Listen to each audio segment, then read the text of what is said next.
Sallu ala Nabi Muhammad.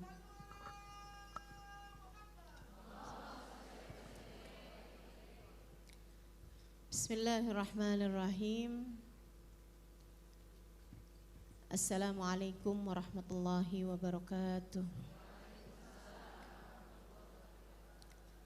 Alhamdulillah. Wassalatu wassalamu ala Rasulillah Muhammad ibn Abdillah wa ala alihi wa sahbihi wa man walah. Subhanaka la ilma lana illa ma 'allamtana innaka antal alimul hakim. Rabbi shrah li sadri wa yassir li amri wahlul 'uqdatan min lisani yafqahu qawli. Amma ba'du. Alhamdulillah, pada hari ini kembali kita dapat melanjutkan kajian ilmu kita, membahas hadis baginda kita Nabi besar Muhammad sallallahu alaihi wasallam di majelis ta'lim kita, majelis ta'lim Ar-Rahimah.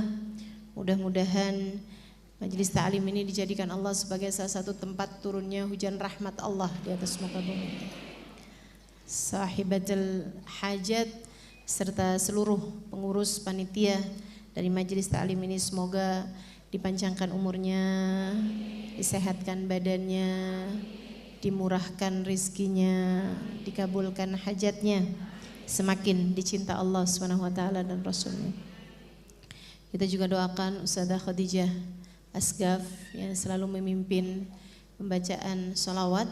Tempat ini juga semoga selalu dalam lindungan dan bimbingan Allah SWT, insyaallah. Sehat, panjang umur, biar bisa terus barengan ya Ustazah. Amin insyaallah. Juga seluruh para ustazah, para hubabah, para syaraif, kita doakan semoga selalu dalam lindungan dan bimbingan Allah SWT. Para hadirat, baik ibu-ibu, kakak-kakak, adik-adik, anak-anak, nenek-nenek, mudah-mudahan dibahagiakan Allah SWT, dirahmati Allah SWT, disayangi Allah SWT, disyafaati Rasulullah sallallahu alaihi wasallam, dan jadi umatnya yang kelak dibanggakan oleh beliau insyaallah. Amin ya rabbal alamin.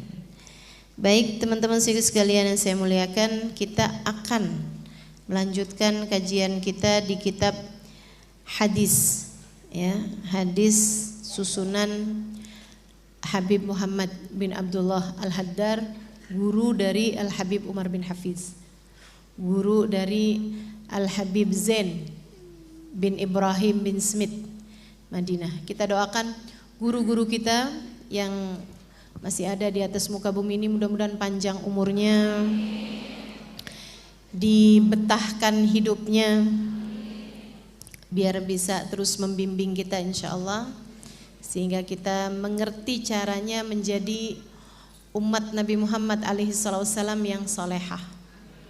Sebab ilmu itu adalah cahaya. Tanpa ilmu kita jadinya nabrak-nabrak. Nah, biar enggak nabrak-nabrak di kehidupan, kita perlu ilmu. Untuk itu kita doakan para guru-guru kita yang menjadi penyampai ilmu kita, mudah-mudahan selalu dalam keberkahan dari Allah SWT, sehat badannya, panjang umurnya insyaallah, dibahagiakan hidupnya. Amin ya rabbal alamin.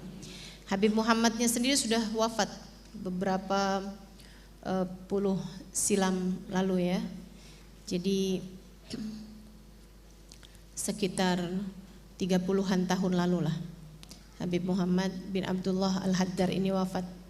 Beliau ayahanda dari Hubabah Nur, ayahanda dari Hubabah Maryam Al-Haddar, ya. Dan beliau meninggal makamnya di Mekah. Jadi boleh kalau teman-teman ziarah ke Mekah, sekaligus juga sebut nama Habib Muhammad bin Abdullah Al-Haddar. Gurunya guru saya, ayahandanya guru saya. Nah tuh boleh buat sambungan ilmu, buat sanad ilmu. Kalau ziarah ke Ma'la, ziarah ke makam Sayyidah Khadijah, kan suka lewatin tuh sebelum nyampe ke Masjidil Haram. Nah itu silahkan bacakan nama beliau juga, Habib Muhammad bin Abdullah Al-Haddar. Gampang itu ya namanya, sama kayak namanya Nabi besar Muhammad sallallahu alaihi wasallam. Habib Muhammad bin Abdullah Al-Haddar. Saudara sekalian yang saya muliakan, beliau sesudah meninggal dunia bertahun-tahun, kayak 5-7 tahun gitu. Di Saudi Arabia kan memang tempat dikuburkannya jenazah cuman di situ-situ aja. Jadinya tuh setiap berapa lama tuh digali, tanahnya dibalik. Nah, itu biasanya memang udah habis tuh jenazahnya dimakan tanah. 5 tahun, 6 tahun tuh udah habis. Jadi sisanya cuman ajbud dhanab. Ajbud dhanab itu tulang ekor. Ya. Tapi subhanallah, ketika jenazah beliau ini, jenazahnya Habib Muhammad Al-Haddar, ketika digali gitu, terpental, terpelanting masih utuh. Dibuka sama mereka, mau tahu jenazahnya siapa gitu. Karena kan mereka tuh kalau nguburin nggak dikasih nama juga. Dibuka ininya, kafannya, kabarnya bahkan bibirnya itu masih merah, seperti tidak meninggal, bahkan bukan hanya kayak baru meninggal gitu, tapi kayak tidak meninggal. Terus orang-orang pada saling tanya, nih jenazahnya siapa nih? Siapa nih? Ada yang ngenalin, oh ini Muhammad bin Abdullah Al-Haddar. Alaihi ridwanullah. Orang-orang yang memang ulama amilin ya, ulama yang mengamalkan ilmunya itu sungguh-sungguh, bahkan tanah pun menghormatinya. Bahkan tanah pun menghormatinya. Jadi tanah yang kita pijak nih, bumi yang kita pijak, ngerti caranya memperlakukan kita. Ada orang-orang yang dihormati sama tanah, sehingga tanah pun tidak mau untuk memakan jenazahnya. Tapi ada juga orang-orang yang digemesin sama tanah, gemes. Bahkan masih ada di atas muka bumi nih, tanah bawaannya pengen yang kita gempain dia doang gimana nih, kita bikin dia kepleset gimana nih gitu, pegel aja tanahnya. Kerjaannya maksiat, nyakitin orang. Innalillahi wa inna ilaihi raji'un. Mudah-mudahan kita tidak termasuk dari kelompok yang kedua ini insyaallah. Ini Habib Muhammad bin Abdullah Al-Haddar. Beliau nulis kitab Syifa'us Saqim, artinya adalah obat. Syifa, kesembuhan atau obat. As-Saqim bagi yang sakit, penyembuh bagi yang sakit. Fil ahadisil mungkidil azim, dalam hadis-hadisnya Nabi Muhammad sallallahu alaihi wasallam, sang juru penyelamat al-azim yang agung. Tentang juru penyelamat yang agung. Nah, ini hadis-hadis beliau dikumpulkan oleh Habib Muhammad bin Abdullah Al-Haddar, disusun jadi sejumlah bilangan hari dalam setahun, yaitu 360 hadis. Tujuan beliau menyusun kitab ini adalah biar para santri, orang-orang yang belajar itu ngafalin hadis setiap hari satu, jadi dapat dalam setahun itu selesai 360 hadis. Hafal semua nih kitab yang ada di sini. Tapi kan kita kagak. Ya nggak apa-apa. Ya yang penting kita ada belajarnya lah. Sehingga mudah-mudahan hadis-hadis yang ada di dalam kitab ini bisa menjadi penyembuh untuk segala macam penyakit-penyakit kita insya Allah.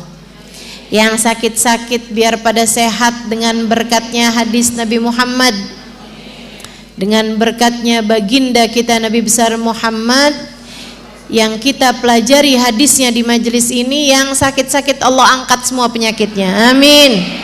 Sehat semua zahir batin insyaallah, amin. Termasuk juga kita minta pada Allah Subhanahu wa taala sakitnya hati kita, sakitnya pikiran kita, mudah-mudahan semuanya disehatkan oleh Allah Subhanahu wa taala, sehingga kita pulang menghadap Allah dengan membawa hati yang selamat. Amin ya rabbal alamin. Dan kita sekarang mau mempelajari hadis Nabi Muhammad alaihi wasallam dalam huruf jim. Beliau bikin hadisnya itu berabjad-abjad biar gampang ngafalinnya gitu. Biar santri-santri yang belajar tuh pada gampang ngafalinnya. Hadis pendek-pendek, isinya aja gitu ya. Isi hadisnya aja sama rawi hadis di belakangnya tuh. Gitu kan, sama nilai hadisnya. Hadis itu kan nilai yang teratas tuh sahih, nilai yang bawah ada hasan, nilai yang bawahnya lagi ada dhaif. Nah, ini teman-teman sekalian, hadis sahih itu hadis yang tingkatan pertama, artinya boleh dipakai untuk segala macam ranah hukum. Gitu ya. Dia kalahnya hanya sama Al-Qur'an. Jadi kalau Al-Qur'an berbeda sama hadis, nah itu yang didahulukan adalah Al-Qur'an. Kalau tidak bisa dijamak, tidak bisa dikumpulkan. Ini kalau bicara tentang hukum dalam fikih gitu ya, atau hukum dalam tauhid. Nah, kemudian hadis hasan. Hadis hasan ini di bawahnya hadis sahih. Gitu kan? Nah, kemudian di bawahnya hadis hasan ada hadis dhaif. Hadis dhaif ini teman-teman sekalian boleh diamalkan untuk fadhailul a'mal. Apa tuh fadhailul a'mal? Amal-amal yang berfadilah. Untuk fadhailul a'mal artinya amal-amal yang memiliki faedah, memiliki fadilah, itu boleh diamalkan hadis dhaif, apalagi hasan, apalagi sahih gitu. Dhaif aja boleh diamalkan. Amar fadilah tuh maksudnya kayak gimana? Kayak gini loh. Siapa yang puasa 3 hari di bulan Ashhurul Hurum, bulan-bulan mulia, salah satunya bulan yang kita sekarang sedang berada, yaitu bulan Muharram, itu Allah Subhanahu wa taala akan melipat gandakannya, gitu kan ya. 1 hari puasa di bulan Ashhurul Hurum seperti 30 hari di bulan-bulan yang lain. Bisa kayak begitu. Nah, itu hadis-hadis yang seperti itu tuh boleh dipakai. Walaupun dhaif. Walaupun dhaif. Kenapa?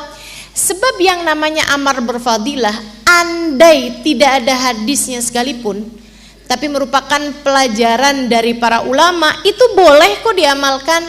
Apa salahnya dengan puasa sunnah? Saudara sekalian, apa salahnya dengan puasa sunnah? Andai pun gak ada hadisnya, yang namanya puasa kan kapan aja juga boleh, kecuali hari-hari 5 yang gak dibolehin puasa, hari Lebaran, Idul Fitri, Idul Adha, sama 3 hari tasyrik. Sisanya kan hari yang lain kapan aja kamu mau puasa boleh. Nah, ketika ada hadisnya, ya lebih boleh lagi, lebih sunnah lagi. Kayak misalnya dianjurkan untuk menyantuni anak yatim pada hari Asyura. Itu hadisnya dhaif. Menyantuni anak yatim pada hari Asyura. Nah, teman-teman ketika dengar bahwa oh hadisnya dhaif, kalau gitu nggak usah nyantunin. Enggak gitu ceritanya. Itu memang dasar pelit aja. Sebab yang namanya amal-amal berfadilah, ada hadisnya dhaif itu udah cukup, teman-teman. Lah nggak ada hadisnya aja bagus aja kok.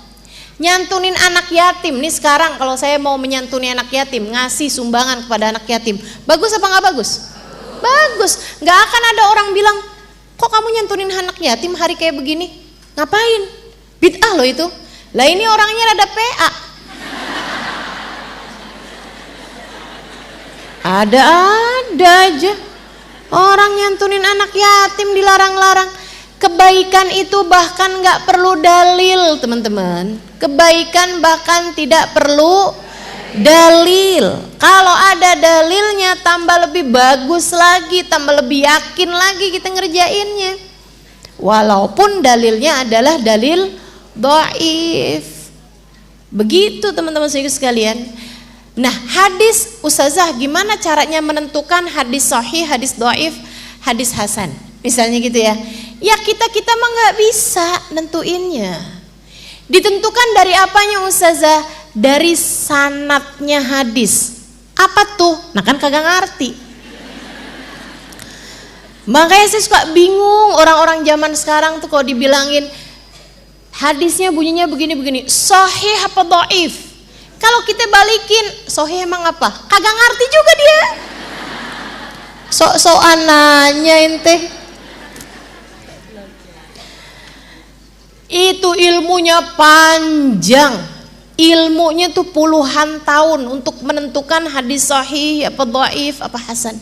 Saudara sekalian, dilihat dari runut hadisnya. Karena yang membukukan hadis itu Imam Bukhari, Imam Muslim di zaman yang sudah sekitar 6-7 perawi sampai kepada Nabi. Ya. Jadi ini nabinya udah wafat sekitar 200-an tahun, baru ada Imam Bukhari, Imam Muslim yang ngumpulin hadisnya Nabi Muhammad SAW. Yang buat hadis itu nyampe kepada Nabi itu perlu waktu sekitar 6-7 orang sampai kepada Nabi Muhammad SAW. Jadi Imam Bukhari itu ketika menuliskan hadis, saya mendengar hadis ini dari Syekh Fulan. Ya, Syekh Fulan menerima hadis ini, dia menceritakannya, saya menerima hadis ini dari si Fulan, guru saya. Guru saya menerimanya dari gurunya, sebutin namanya. Gurunya menerimanya dari gurunya, gurunya. Sampai kepada Nabi besar Muhammad sallallahu alaihi wasallam. Jadi Nabi Muhammad menyampaikan kepada para sahabat, Abu Hurairah misalnya. Abu Hurairah kemudian menyampaikannya kepada Syekh Zuhri misalnya. Ya, Syekh Zuhri ini tabi'in, kemudian menyampaikannya kepada tabi'in menyampaikannya kepada murid-muridnya, murid-muridnya menyampaikannya kepada murid-muridnya, murid-muridnya menyampaikannya kepada salah satunya Imam Al-Bukhari. Imam Bukhari menuliskannya. Dari rijalus sanad 6 ini teman-teman saudara sekalian, hadis tersebut kemudian menjadi bernilai sahih atau hasan atau dhaif. Dari ke-6 orang ini.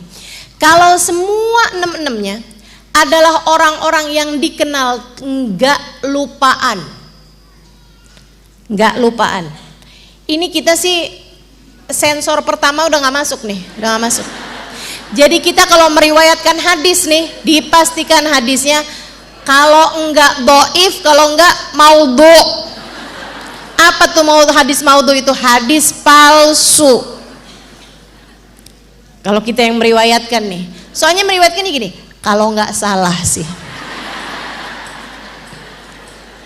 Ya jangankan dari 30 tahun yang lalu dengernya. Orang baru selesai ngaji loh, ditanya sama anaknya pulang ke rumah. Tadi Ustazah Halimah ngomong apa nak? Ngomong apa mah? Au.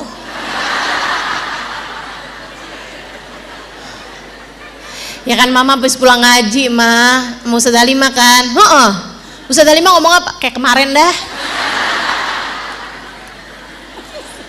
Kayak kemarin. Masya Allah. Iya kan kayak kemarin kayak apa mak? Buka aja di YouTube, ada di YouTube. Di Instagram ada tuh nak. Udah dah. Susah mau nginget-nginget ya kan bu? Masya Allah. Kita apalagi yang nggak biasaan belajar hadis, belajar ilmu agama, susah mau masuknya nih, susah mau masuknya. Saya ngerti. Saudara sekalian, satu-satunya hal yang perempuan tuh bisa hafal banget,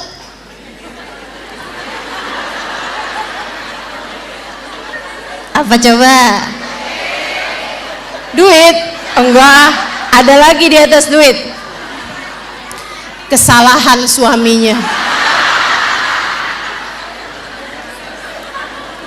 20 tahun lalu aja masih dengan jelas tergambar di pikirannya.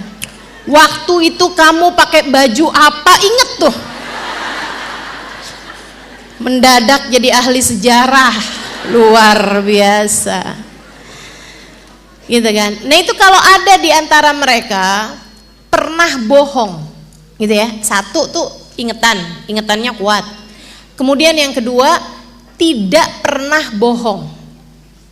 Saudara sekalian, dari rijalus sanad tadi nih ya, dari 6 orang di atasnya Imam Bukhari gitu. Nah kalau Imam Bukharinya nyatet udah, dibukuin udah Imam Bukhari. Jadi kalau Imam Bukharinya sih sahih, saudara sekalian. Cuman ke atas sampai ke Nabi itu orangnya lupaan apa enggak nih, gitu. Kalau ingetannya kuat, kemudian dia nggak pernah bohong. Kemudian yang ketiganya orangnya aman dari kefasikan. Aman dari berbuat dosa, teman-teman. Harus orang yang benar-benar terjaga dari dosa. Kalau misalnya dia ngerjain dosa gitu, ya jangankan dosa-dosa besar, dosa kecil nih misalnya gitu ya, ketahuan pernah ghibah, ketahuan pernah ngomongin orang misalnya gitu ya, beliaunya sendiri gitu melakukan hal-hal yang seperti itu hadisnya udah langsung turun gitu urusannya. Imam Bukhari bahkan pernah nih melakukan perjalanan jauh perjalanannya berhari-hari untuk bertemu dengan syekh ini nih. Imam Bukhari datang di waktu malam, beliau kemudian tidur, pagi harinya ya maksudnya habis selesai pagi-pagi itu waktunya bersarapan dengan syekh yang beliau mau ambil hadisnya ini. Sehingga sekalian beliau kemudian kayak manggil kudanya, kayak mau dikasih makan padahal nggak dikasih makan. Kayak kita kan sering tuh manggil kucing atau manggil apa gitu, kayak mau dikasih makan padahal enggak. Ya kita sih nggak usah kucing, nah anak itu juga kayak sering kita gituin. Itu teman-teman saya sekalian, Imam Bukhari abis itu ditanyain, ada apa kamu datang ke tempat saya? Kata Imam Bukhari, saya datang ke sini hanya untuk berkunjung aja, nggak jadi ngambil hadis.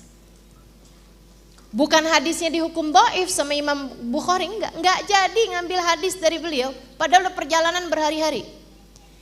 Ketika ditanya oleh kawannya yang mendampingi Imam Bukhari, kenapa kamu nggak jadi ngambil hadis? Kita udah perjalanan berapa hari nih? Dia bilang, saya lihat dia bohongin kuda. Kalau dia bisa bohongin kuda, saya khawatir dia juga bisa bohongin manusia. Jadi nih, kalau kita jadi penerima hadis, perawi hadis, nggak ada yang lolos, percaya saya. Ingetan berantakan, dosa-dosa hari-hari, apalagi bohong nih ya Allah. Ibu-ibu biasa bohong sama anak-anaknya, dari mulai masih kecil anaknya, diem, ntar ada hantu loh. Padahal kalau ada hantu, emaknya duluan yang kabur. Ya Allah bu, biasa bener sih ngebohongin anaknya. Ntar anak udah rada gedean, itu kan ngelihat ada tamu siapa gitu kan datang, dibilang, nak, bilangin dong nak, mama nggak ada. Anak dibohongin dan diajarkan untuk bohong. Udah nih, hadis maudhu semua, nggak kena. Itu dari hal-hal yang seperti itu. Hadis dihukum ada yang sahih, ada yang hasan, ada yang dhaif. Pernah lupa sekali aja nyebut, kayak lupa gitu, ada lupanya gitu, udah tuh hadisnya langsung dhaif teman-teman. Hadisnya udah langsung dhaif gitu. Bahkan kabarnya ya, sekedar melakukan hal-hal yang tidak sepantasnya dilakukan oleh ulama yang beneran ulama pada masa tersebut. Misalnya ulama pada masa tersebut itu tidak ada yang makan di warung misalnya, terus dia makan di warung, itu udah hadisnya langsung dhaif. Misalnya sekali aja makan di warung, hadisnya langsung dhaif. Nah, ini kita gimana nih? Dah pokoknya jangan ngarep jadi perawi hadis lah gitu kan. Begitu teman-teman saya sekalian, itu nilai hadis ya, biar asal ngerti aja gitu. Nah ini penyakit orang-orang zaman sekarang nih, yang kalau disampaikan hadis sahih apa dhaif. Dan yang sering kali dipertanyakan hadis sahih apa dhaif untuk fadhailul a'mal, untuk amal-amal yang berfadilah yang bahkan sebenarnya ya itu tadi, nggak ada hadisnya aja bagus kok, apalagi ada hadisnya gitu. Jadi hadisnya itu hanya menguatkan amalan-amalan soleh buat kita kerjain aja gitu. Nah itu ya, makanya insya Allah mudah-mudahan kita tetap bisa mengamalkan hadis-hadisnya baginda kita Nabi besar Muhammad sallallahu alaihi wa ala alihi wa sahbihi wasallam. Dan gak usah ikut-ikutan sama orang-orang yang suka nanyain hadisnya sahih apa dhaif. Nah udah dah, dibalikin sahih apa kagak ngerti juga. Bismillah. Nah, kita sekarang akan mempelajari hadis Nabi Muhammad alaihi wasallam dari huruf jim, yang diawali dengan dari huruf jim, gitu ya. Hadis yang nomor 1, halaman 12 nih kalau yang kitab ini nih ya, atau halaman 19, atau ada tulisan hadisnya ya di layar situ. Ada ya. Nah, itu boleh dilihat di situ. Sebelum kita mulai, saya mengajakmu untuk membaca suratul Fatihah. Kita minta pada Allah Subhanahu wa taala semoga ilmu kita pada hari ini jadikan ilmu yang manfaat. Kita niat belajar bersama-sama terlebih dahulu. Bismillahirrahmanirrahim. Nawaitu ta'allum wa ta'lim wa naf'a wal intifa' wal mudzakarah wa tadhkir wal ifadah wal istifadah wal hitha 'ala tamassuk bi kitabillah wa sunnati rasulillah sallallahu alaihi wa alihi wasallam wa du'a ilal huda wa dilalata alal khair ibtigha'a mardatih wa qurbih wa thawabih wa husnil khatimah ma'al lutfi wal afiyah wa salahil akibah birahmatika ya arhamar rahimin.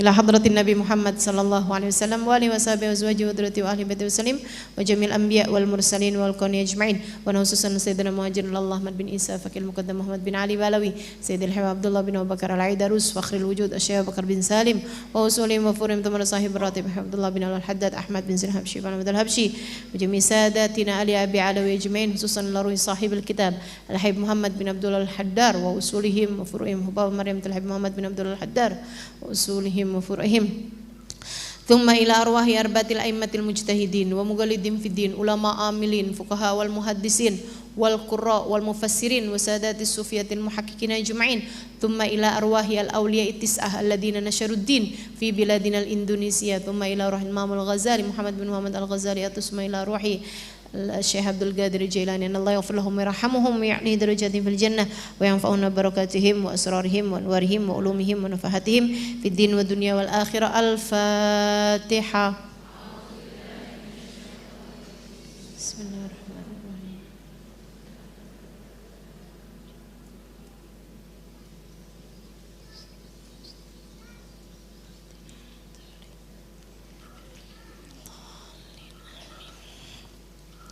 Bismillahirrahmanirrahim. Qala Rasulullah sallallahu alaihi wa ala alihi wa sahbihi wasallam jalisul kubara wasailul ulama wa khalatul hukama. Sah itu artinya hadis sahih. Rawahu Tabrani, diriwayatkan atau dikumpulkan oleh Imam At-Tabrani. Kalau kayak riwayatnya nih artinya pengumpulnya ya, pengumpul hadisnya. Makanya riwayat Ahmad, riwayat Bukhari, muttafaq alaih itu artinya diriwayatkan oleh dua imam besar yaitu Imam Bukhari dan Imam Muslim. Katanya Nabi Muhammad sallallahu alaihi wasallam, jalisul kubara. Jalisul kubara. Duduk-duduklah, atau maksudnya berkumpullah, duduk-duduklah tuh kayak gini nih. Kayak gini nih, kita saling duduk untuk hadir di sebuah majelis. Jalisul kubara, duduk-duduklah bersama dengan orang-orang tua atau orang-orang besar, pemuka-pemuka masyarakat. Wasailul ulama, bertanyalah kepada para ulama. Wa khalatul hukama, bergaullah, kumpul-kumpullah dengan orang-orang yang bijak. Hadis sahih rawahu Tabrani. Jalisul kubara, duduk-duduklah bersama dengan orang besar. Bukan badannya ya. Mulai sekarang saya mau bikin grup dengan minimal berat badan. Kenapa gitu? Ngamalin hadisnya Nabi. Jalisul kubara. Enggak gitu maksudnya. Tapi kubara yang dimaksud di sini adalah orang-orang besar atau orang-orang tua. Kabir fisin atau kabir fil haya, orang yang dianggap besar di masyarakat. Wasailul ulama, bertanyalah kepada para ulama. Wa khalatul hukama, bergaullah dengan orang-orang yang bijaksana. Itu pesan Nabi Muhammad alaihissalam buat kita sekalian. Sebelum saya bahas maknanya satu-satu, belum kita pembahasan hadisnya, kita baca bersama-sama dulu hadis ini 3 kali, biar berkah, biar jadi obat, buat zahir batin kita insyaallah, dan kita juga niat mudah-mudahan dapat mengamalkannya. Bismillahirrahmanirrahim. Qala Rasulullah sallallahu alaihi wa alihi wasallam, jalisul kubara wasailul ulama wa khalatul hukama, rawahu Tabrani. Qala Rasulullah sallallahu alaihi wa alihi wasallam, jalisul kubara wasailul ulama wa khalatul hukama, rawahu Tabrani. Qala Rasulullah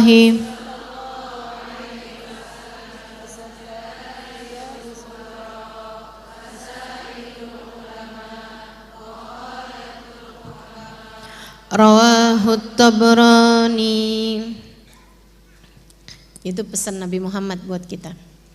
Dalam hidup nih kata Nabi, kamu mesti cari temennya yang bagus. Intinya gitu. Intinya cari pergaulan yang bagus. Kalau kamu mau hadir majelis, duduk-duduk gitu kan, cari al-kubaro, orang-orang tua. Tua apanya? Bukan tua-tua kelapa ya. Apa tuh namanya? Tua-tua keladi. Pantesan kayak kagak pantes saya sebut kelapa.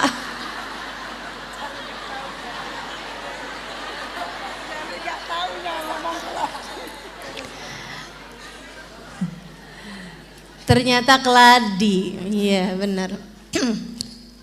Emang keladi apaan sih? Makin tua makin jadi ya. Maksudnya tuh tambah tua bukannya tambah bener gitu, tapi tambah error. Itu ya. Nah itu kita nggak usah bergaul sama yang begituan, tua umur doang gitu. Karena memang teman-teman saya sekalian, umur ini nggak bisa jadi patokan kedewasaan seseorang. Itu ya. Tua pasti, dewasa belum tentu. Gitu kan? Makanya ada kakek-kakek demenannya sama ABG, ya itu kan. Ada orang udah nenek-nenek tapi begitu seneng sama suami orang. Untung suami orangnya nggak seneng. Orang udah tua. Sehingga sekalian saya mau katakan macam-macam gitu kan, karena memang tua itu pasti, tapi dewasa belum tentu. Dewasa belum tentu. Ada yang setengah mati berusaha untuk nggak tua-tua gitu, ya kan? Hidung dioperasi, iya. Ini kulit nih ditarik-tarik gitu kan, macam-macam. Saya kalau liatin tuh di klinik kecantikan tuh, ya ampun. Kok kayak bacanya kayak penyiksaan ya. Setrika muka. Pernah lihat gak sih? Habis itu ada lagi tarik benang di muka gitu kan. Ya Allah, kenapa itu? Iya, sulam alis, alis disulam, terus sulam bibir. Ya Allah, ntar lama-lama pasang obras. Aneh-aneh aja. Menolak tua gitu. Padahal kenapa? Itu kan ya. Kenapa mesti menolak tua? Enggak apa-apa kita menua. Yang penting menua dalam takwa. Menua dalam bijaksana. Menua dan semakin dekat jalanmu menuju surga. Menua dan semakin cinta kepada yang seharusnya dicinta, Allah Subhanahu wa taala dan Rasulnya. Enak kan kayak begitu ya? Enak. Jadi nggak usah dimudah-mudahin Bu umurnya Bu. Umur aslinya 60, ngakunya 45. Udah umur 60 tahun, waktu dicek bandara bilangnya saya nggak lagi hamil. Ya iya siapa juga nyangkain nenek-nenek hamil. Saudara sekalian saya muliakan, nih kata Nabi Muhammad SAW, jalisul kubara, duduk-duduklah kamu dengan orang-orang yang besar, tua dalam artian ya, tua tapi bukan asal tua seperti yang tadi saya sampaikan, tua soleh, tua bertakwa. Nah itu mereka punya banyak hal-hal yang menjadi pemandu, menjadi cahaya buat kita melalui kehidupan di atas muka bumi ini. Minta nasihat dari orang-orang tua, sekurangnya minta doa dari mereka karena doa mereka lebih mustajab dan juga mereka sudah jadi orang-orang yang bijak-bijaksana. Gitu. Teman-teman sekalian, atau bisa diartikan juga al-kubara itu adalah orang-orang besar. Nah, ini saya pernah nulis nih mengenai kebesaran manusia.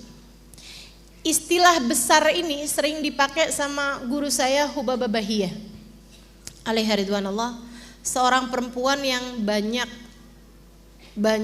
memberi pengaruh bagi saya terutamanya dan juga bagi banyak perempuan-perempuan yang berjumpa dengan beliau. Ya, sampai beliau kan tinggalnya di Solalah, Oman. Mereka suka menyebut Hubabah itu dengan Jauharatna. Itu adalah beliau adalah berlian kami gitu. Berliannya orang Solalah. Sedikit sekalian saya muliakan. Ini Hubabah Bahiyah. Saya ceritakan tuh di buku Bidadari Bumi 1 ya, yang nomor terakhir itu. Seorang perempuan yang menurut saya salah satu dari perempuan-perempuan besar. Badan beliau sangat kecil, umur beliau udah sangat panjang. Saya kalau melihat kulit beliau, saya jumpa sama beliau, beliau itu usianya sekitar 96-an tahun. Itu nggak pakai kacamata, nggak pakai alat bantu dengar, nggak pakai tongkat, jalan kemana-mana, ibadah luar biasa, banyaknya luar biasa besarnya, dan masih bisa mengajar di usia 96 tahun. Beliau wafat baru-baru ini, belum lama kabarnya, di usia 110 tahunan.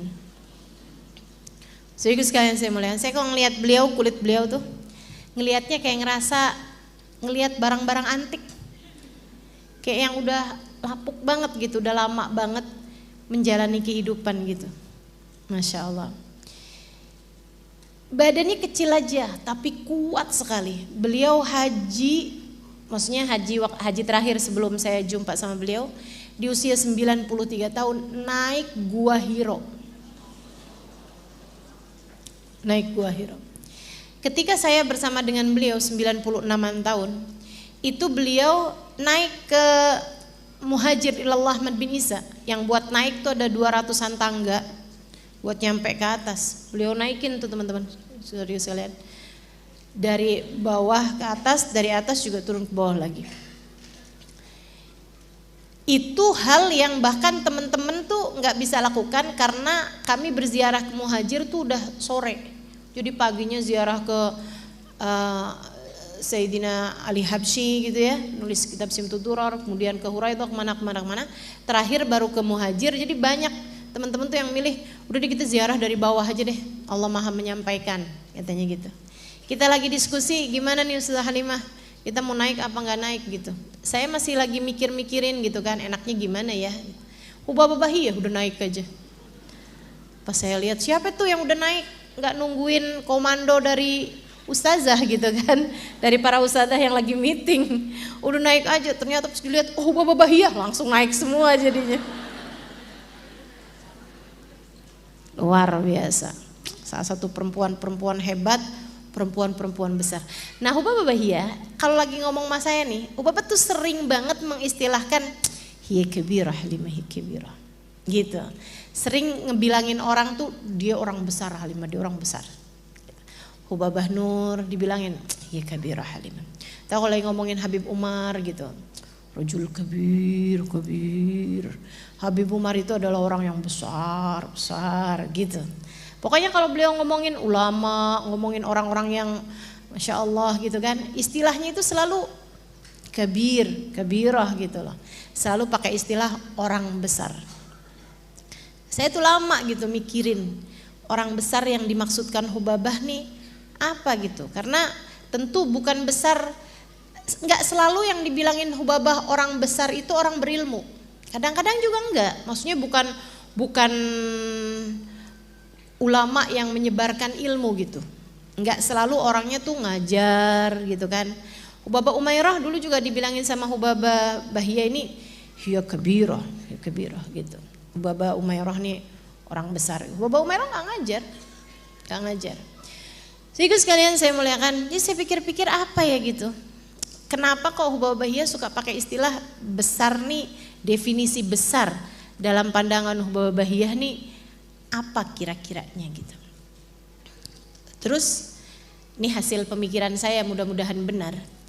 Yang besar kan cuma satu nih, Allah Subhanahu wa taala. Yang sesungguhnya besar itu hanya satu. Yang besar secara wajibul wujud, wajib besarnya itu hanya satu, namanya Allah Subhanahu wa taala. Yang lain kecil, manusia nih teman-teman saudara sekalian, kecil banget. Ini kalau orang Jawa bilangnya kucil. Saudara sekalian saya muliakan, pada pernah naik pesawat terbang kan? Baru naik landing gini aja kita ngelihat orang tuh kecil banget. Ya kan? Bahkan bukan cuman orang, mobil aja loh kelihatan kecil.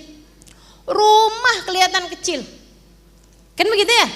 Nah, kita naik ke atas itu kelihatan kecil banget.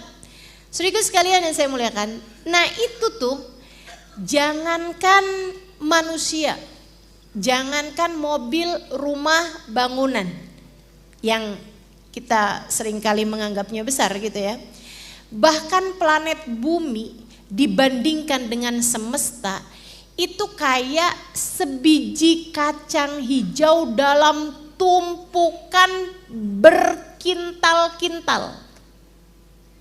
Planet bumi dibandingkan dengan semesta rayanya Allah Subhanahu wa taala, itu saudara sekalian kayak kamu punya berkintal-kintal kacang hijau, kamu gelar tuh berkintal-kintal, berkarung-karung kacang hijau tuh teman-teman saya sekalian. Nah itu sebiji kacang hijaunya, itulah planet bumi dibandingkan dengan semesta rayanya Allah Subhanahu wa ta'ala. Itu planet buminya loh. Dan dibandingkan dengan makhluk Allah yang lain, malaikat Jibril tuh cerita bahwa dia dalam bentuk aslinya, planet bumi di tangan dia itu seperti kelereng di tangan anak kecil. Kayak kelereng di tangan anak kecil. Gundu di tangan anak kecil. Nah itu kayak gitu. Itu baru bumi dibandingkan dengan malaikat Jibril. Makanya banyak ayat-ayat bercerita bahwa kalau dulu tuh zaman sebelum Nabi Muhammad, malaikat Jibril itu tugasnya adalah memberi hukuman, memberi azab kepada umat yang durhaka. Umat yang durhaka tuh yang ngasih hukumannya, yang ngasih azabnya itu adalah malaikat Jibril. Makanya malaikat Jibril nggak disukai sama orang-orang Yahudi. Mereka itu senangnya sama malaikat Mikail. Makanya banyak banget yang namanya Michael, itu ya, dari malaikat Mikail. Kenapa? Karena yang bagian menurunkan rezeki. Sehingga sekalian saya muliakan, malaikat Jibril kalau memberi azab kepada umat manusia nih, misalnya gitu ya, Jakarta turunin bencana, naudzubillah min dzalik. Misalnya gitu, nggak usah Jakarta deh ya.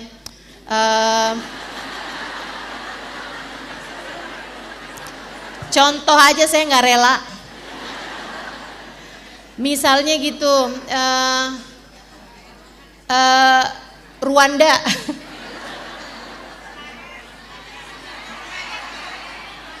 Misalnya gitu. Satu daerah gitu kan. Saya nggak mau juga Israel, banyak orang Islam loh di sana. Nggak mau juga saya. Karena kan kalau adab itu kan nggak kena orang yang non muslimnya aja gitu kan. Kena sama semuanya gitu. Nah itu teman-teman sekalian, ada banyak di antara mereka tuh yang kalau misalnya itu diadab sama malaikat Jibril tuh kadang-kadang hanya perlu malahum illa sayhata wahidah. Cuman perlu diteriakin doang sama malaikat Jibril. Lah orang kecil segundu di tangan anak kecil, suruh beri hukuman kepada mereka nih yang bagian sini nih, malaikat Jibril gitu. Sama malaikat Jibril cuma digini dok. Serius ini. Saudara sekalian mati semua. Kenapa? Pengang. Gendang telinga mereka pecah, mereka mati. Cuman diteriakin doang sama malaikat Jibril. Kamu tahu dari sini betapa sangat kecilnya manusia ini. Kecil banget kita itu teman-teman sekalian. Kecilnya kita, gak usah di hadapan Allah ya. Kecilnya kita di hadapan malaikatnya Allah lebih kecil daripada semut di hadapanmu. Ini inget-ingetin terus nih. Karena nih saya suka ngebayangin ini dan saya suka jadi ngerti gitu.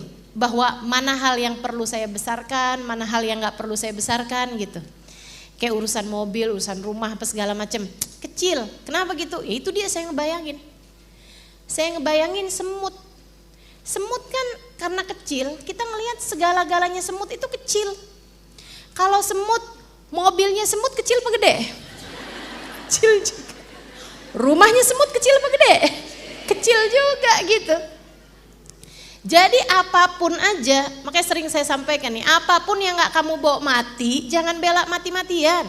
Kecil, barang kecil itu teman-teman sekalian, apapun aja dah. Apapun dari jenisnya harta dunia nih, mau tanah kek, mau apa kek gitu kan. Kecil semuanya karena memang kitanya tuh kecil gitu. Dan kamu bisa bayangin kalau ada semut sombong sama sesama teman-temannya. Apalagi cuman gara-gara dia sudah mencapai punya uang banyak, punya harta banyak, punya gelang banyak, punya cincin banyak gitu kan. Tasnya branded si semut ya.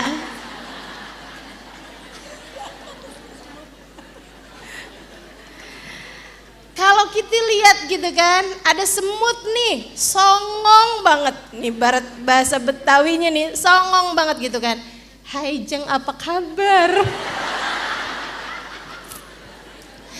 Perlu-perlunya kalau ngomong kayak begitu hanya untuk menunjukkan gelangnya dia yang banyak. Si itu tuh ya, kesian banget.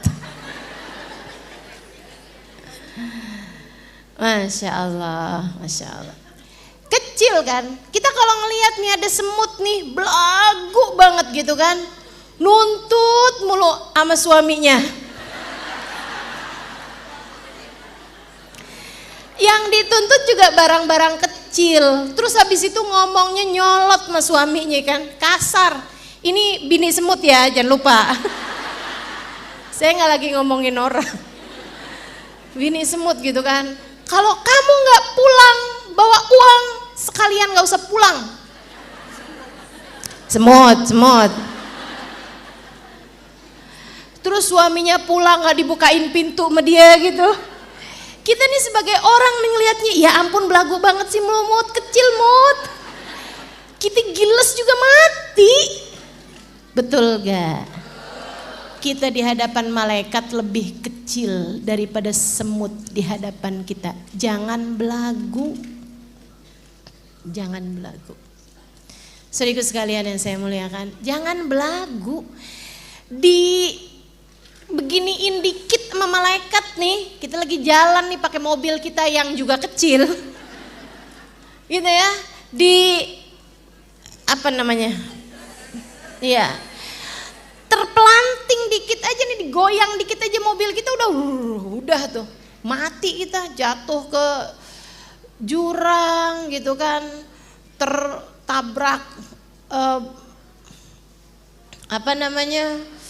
jalan tol gitu, tertabrak Ya itulah pokoknya. Pohon boleh, tiang boleh gitu ya. Karena kecil teman-teman saya sekalian, mencelakakan kita, menghancurkan kita, itu bukan sesuatu hal yang besar. Bagi malaikat, bagaimana pula bagi Allah Subhanahu wa taala. Semua dari kita adalah kecil. Yang besar cuma Allah. Maka siapa yang besar dalam pandangan Allah? Maksud siapa yang besar di antara manusia ini adalah yang dibesarkan oleh Allah Subhanahu wa taala. Yang dianggap besar oleh Allah Subhanahu wa taala. Siapa yang dianggap besar oleh Allah adalah yang mampu membesarkan Allah dan mengecilkan apa yang dianggap kecil oleh Allah. Gitu. Maka yang besar adalah yang dibesarkan oleh Allah. Siapa yang dibesarkan oleh Allah? Laulaka ya Muhammad ma khalaqtul aflak. Andai tidak karena engkau wahai Muhammad, tak akan kuciptakan langit, bumi dan seisinya. Maka Nabi Muhammad meskipun secara fisik ia bukanlah yang tertinggi, bukan yang terbesar. Secara fisik rata-rata umat manusia aja. Akan tetapi nilainya di mata Allah lebih besar daripada bumi, langit dan seisinya. Lebih besar daripada semesta rayanya Allah Subhanahu wa taala. Kenapa? Karena Allah membesarkannya. Karena Allah membesarkannya. Maka jadilah Nabi Muhammad SAW dalam hidupnya hanya untuk membesarkan Allah, mengajari kepada kita bagaimana membesarkan Allah Subhanahu wa taala. Katanya Sahibul Burdah, bagaimana mungkin Nabi Muhammad mengajak kita kepada dunia sementara bahkan dunia tak akan ada kecuali karena beliau. Dunia ini nggak ada kalau nggak karena Nabi Muhammad. Maka tidak mungkin Nabi Muhammad mengajak kita untuk mencintai dunia. Nabi Muhammad ngajak kita kemana? Kepada menuju kebesaran kita. Apa itu menuju kebesaran kita? Menuju Allah. Menuju pengagungan kepada Allah Subhanahu wa ta'ala. Maka siapapun di antaramu, ini nilai kita semuanya nih, nilai kita nih, nilai besarnya kita di mata Allah. Nih, dengerin saya. Nilaimu di mata Allah. Itu Allah nggak lihat badanmu, kulitmu. Allah nggak banyak teman-teman. Penilaian Allah tuh dari dia nutup auratnya bagus apa kagak, dia lebih panjang apa enggak nih jilbabnya nih berapa senti lebih panjangnya daripada orang lain, nggak ada. Nggak terlampau dilihat sama Allah SWT. Akan tetapi Allah menilai kebesaranmu dari seberapa besar hatimu mengagungkan Allah. Seberapa besar hatimu membesarkan Allah SWT. Ini yang salah satu hal yang saya takuti. Saya takut selama ini mengajar, saya bukan membesarkan Allah, tapi saya membesarkan diri saya sendiri gitu. Saya takut bahwa selama ini saya bikin maulid bukan membesarkan Nabi, tapi membesarkan diri saya sendiri. Saya minta kepada Allah Subhanahu wa taala dikaruniai hati yang mengerti bagaimana membesarkan Allah, bagaimana membesarkan manusia paling besar, baginda Nabi besar Muhammad sallallahu alaihi wasallam. Sebab semakin kamu berusaha membesarkan dirimu, semakin kecil pula lah kamu di mata Allah. Semakin tidak berartilah kamu dalam pandangan Allah Subhanahu wa taala.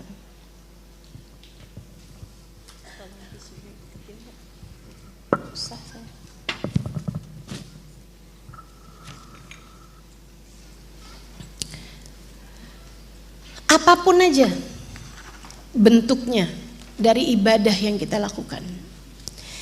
Kamu ibadah sholat duha, tujuannya apa? Biar rezeki lancar. Berarti kan bukan membesarkan Allah.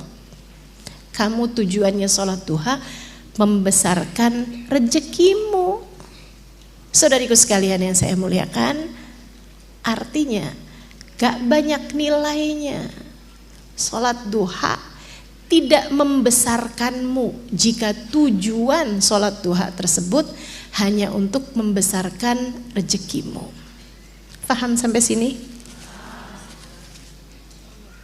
Kamu hadir majelis buat apa? Kalau tujuannya adalah biar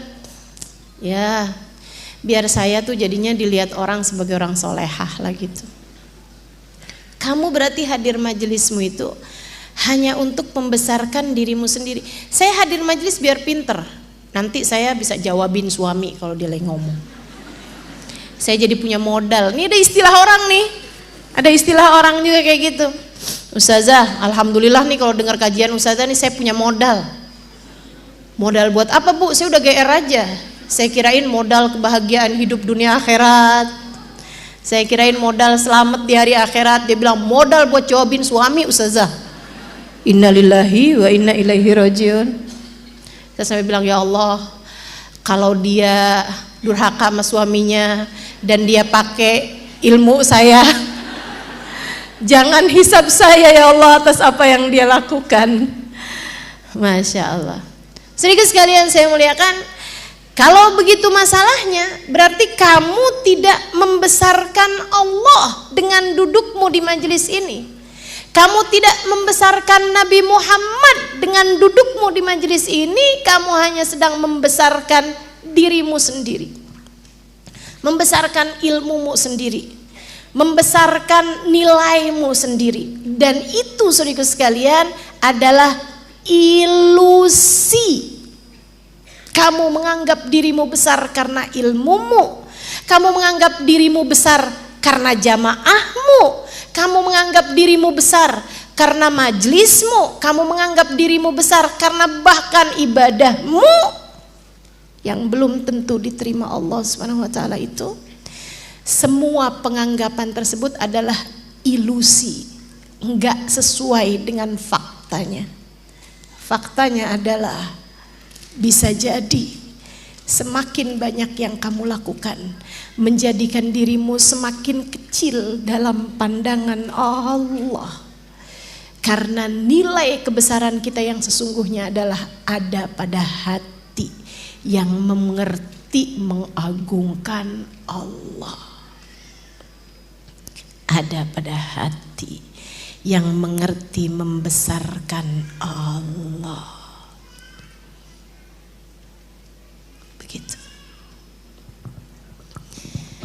Maka belajar untuk mulai membesarkan Allah sesuai dengan perjalananmu tersebut. Kamu pun juga sedang menuju kepada kebesaranmu sendiri.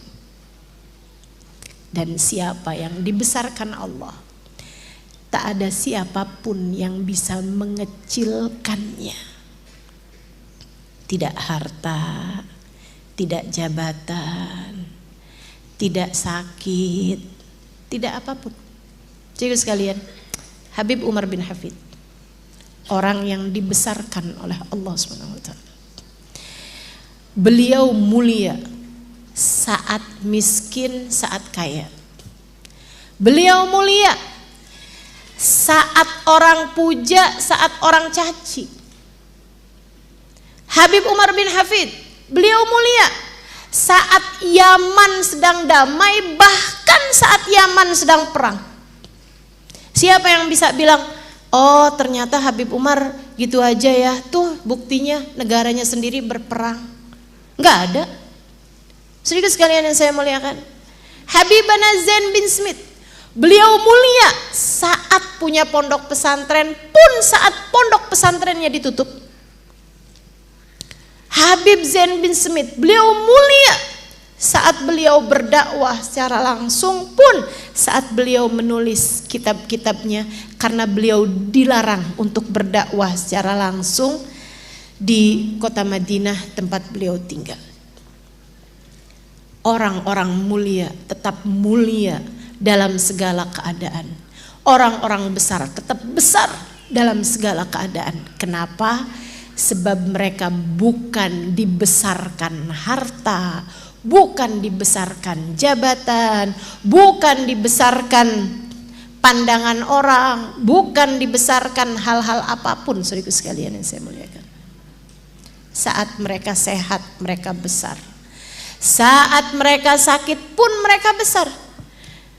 Nggak ada orang bilang, misalnya gitu ya, Habib Umar sekarang sedang sakit. Oh ternyata nggak segitu mulianya ya Habib Umar. Misalnya gitu, nggak ada. Sakit pun beliau tetap mulia. Kan begitu? Tapi coba lihat yang lain, yang dibesarkan oleh jabatan. Saudaraku sekalian, ketika sudah tidak menjabat, apakah tetap dianggap besar? Gak ada ceritanya. Gak ada ceritanya. Sesaat bisa dipuja sedemikian rupa, dijaga, dikawal sedemikian rupa. Sesaat berikutnya lagi, besok harinya dikawal juga karena sudah tertangkap oleh KPK. Betul? Antara hina mulia, ya ampun, selisihnya bisa beberapa menit. Antara hina mulia, selisihnya hanya perlu beberapa jam, saudaraku sekalian. Antara dianggap orang besar ataukah dianggap sampah di masyarakat kita, selisihnya hanya hari. Sesaat dianggap besar, sesaat dianggap kecil. Tapi orang kalau sudah dimuliakan Allah Subhanahu wa ta'ala, tak ada sesiapapun yang dapat menghinakannya. Selebihnya, seseorang kalau sudah dikecilkan Allah, dihinakan Allah, tak ada apapun yang dapat memuliakannya. Tidak di dunia, tidak pula di akhirat nanti. Makanya ini sesuatu hal yang sangat menakutkan buat saya, teman-teman. Saya takut jika apa yang saya lakukan ternyata hanya membesarkan diri sendiri, untuk kemudian kelak di hari akhirat Allah memperlihatkan kekerdilan kita di hadapannya. Belajar untuk terus mengelola hati, menata hati, terus bertanya, adakah Allah yang kamu tuju? Adakah mengagungkan Allah yang kamu maksud? Ataukah selama ini hanya mengajak orang untuk memuliakan dirimu sendiri?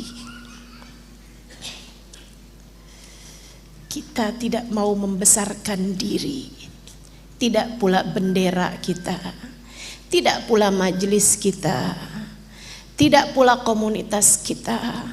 Yang mau kita besarkan hanya satu, Allah Subhanahu wa ta'ala dan Rasulnya. Yang kita mau agungkan hanya satu, Allah Subhanahu wa ta'ala dan Rasulnya. Apapun yang kita lakukan selagi tujuannya hanya untuk diri sendiri, tidak banyak dalam kenaikanmu kepada kemuliaan Allah Subhanahu wa ta'ala. Tidak banyak dalam membesarkanmu menuju Allah. Saudara sekalian yang saya muliakan, ini yang saya faham dari ucapan Hubabah Bahiyah ketika Hubabah Bahiyah bilang, hiya kabirah Halimah, hiya kabirah kabirah. Dia adalah seorang perempuan besar Halimah. Dia seorang perempuan besar. Barangkali artinya adalah dia adalah perempuan yang di hatinya tidak ada yang lebih besar baginya selain Allah.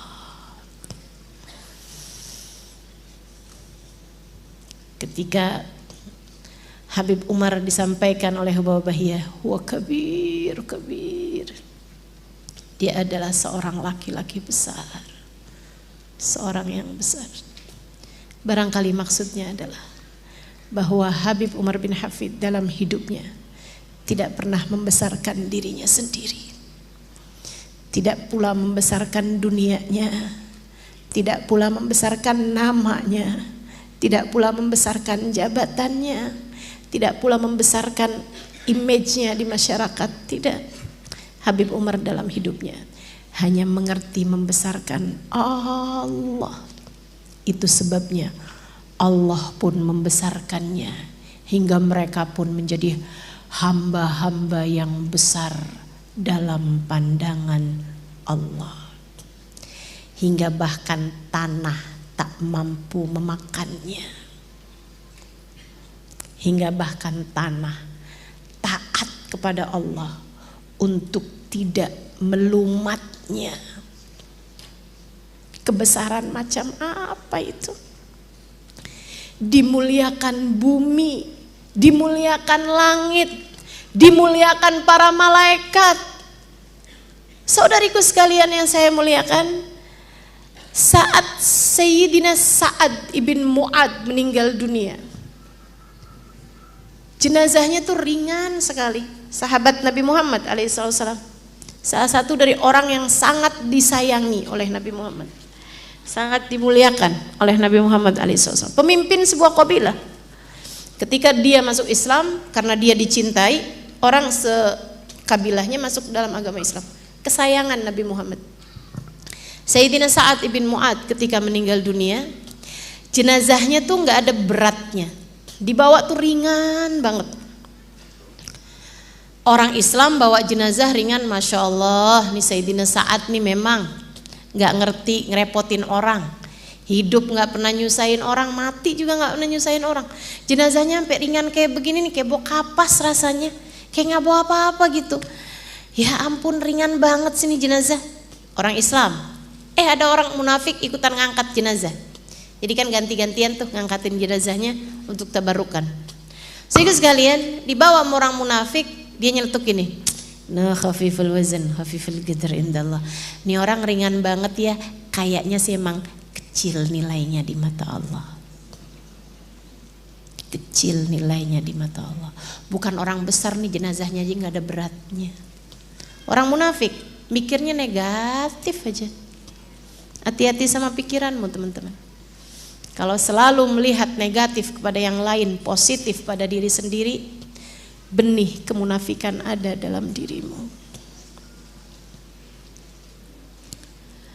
Kalau diri lagi sakit, dia bilang ujian nih dari Allah buat naikin derajat saya.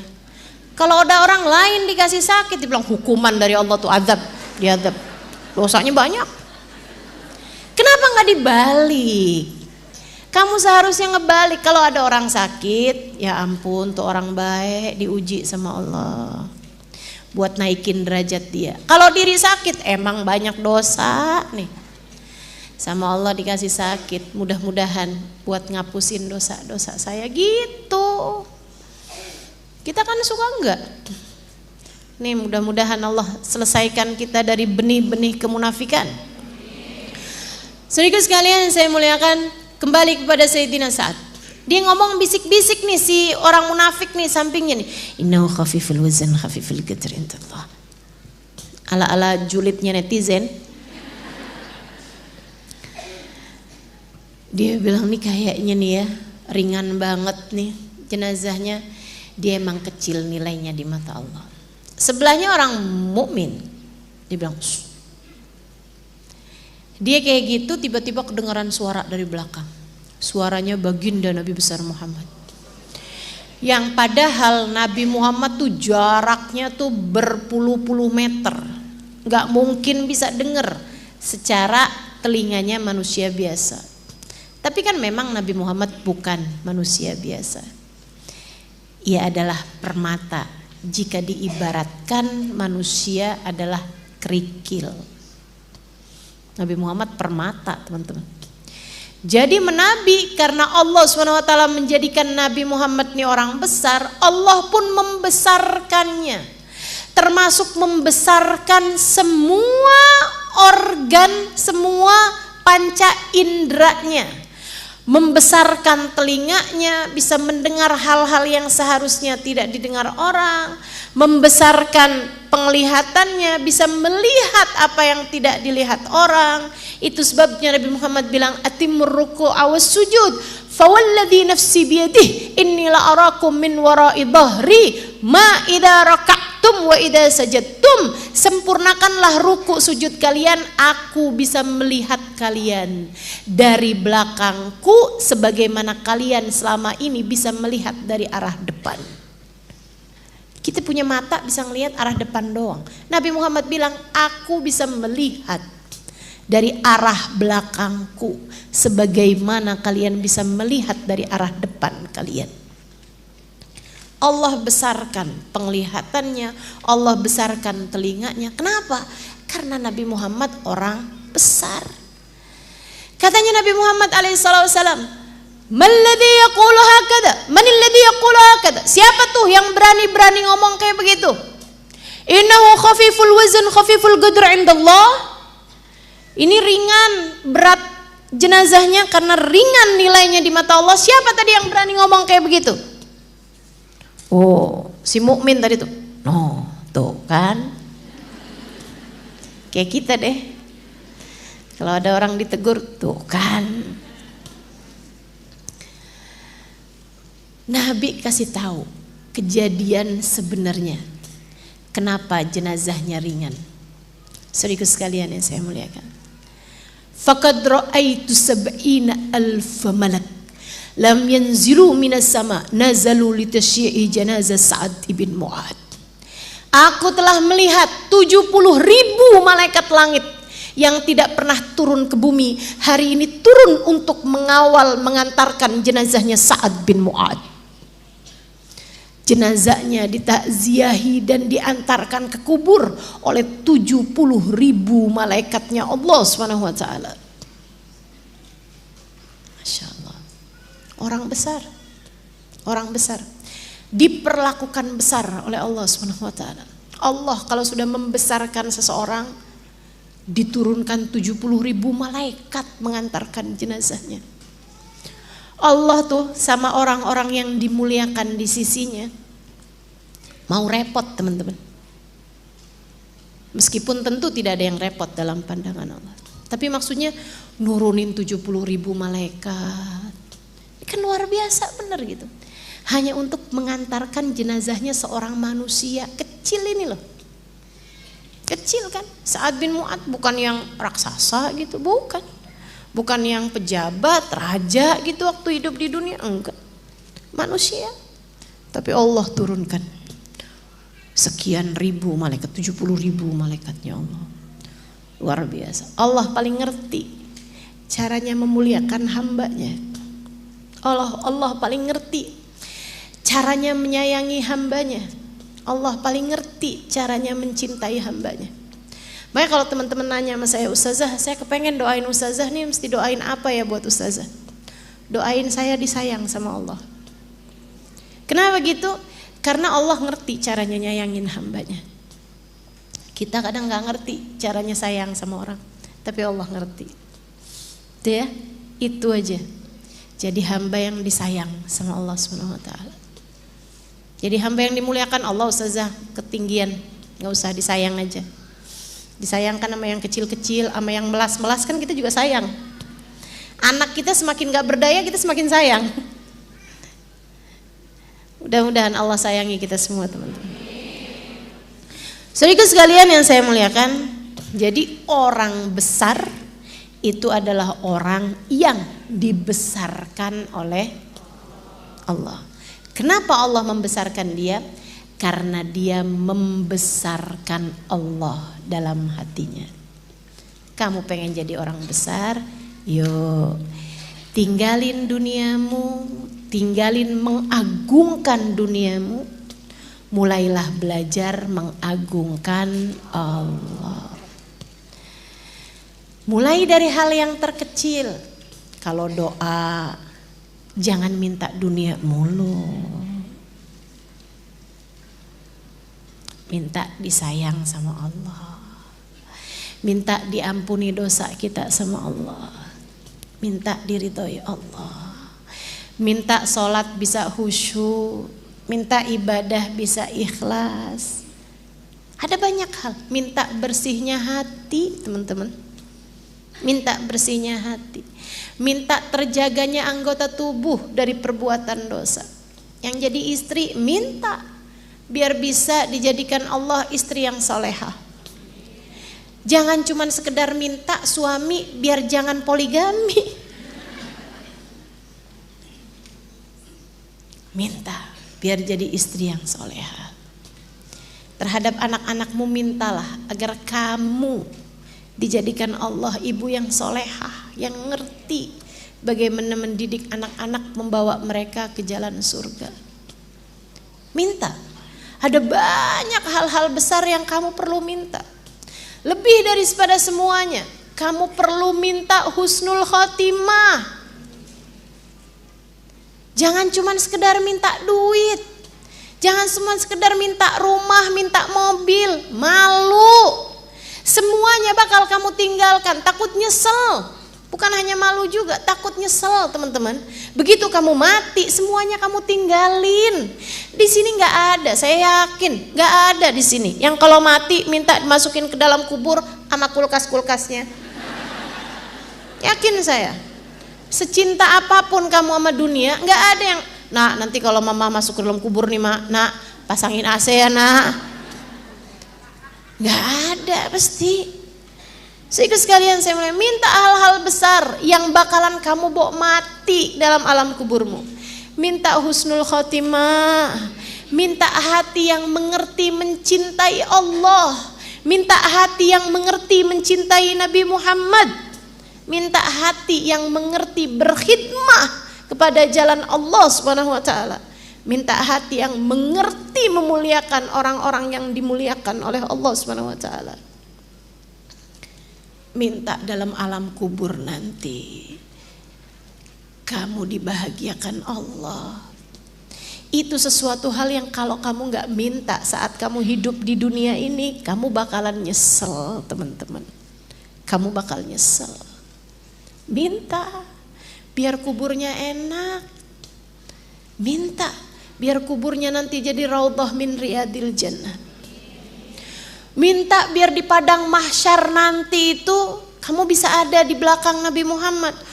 Ustazah minta kok kejauhan banget sih sampai di mahsyar, sampai di hari kiamat, sampai di sirat, sampai di mizan. Ngapain ustazah, kan minta mah kita yang di depan mata aja, pengen punya mobil. Saudaraku sekalian yang saya muliakan, menurut kamu kalau kamu tidak memintanya saat kamu di atas muka bumi ini, kapan kamu mau mintanya?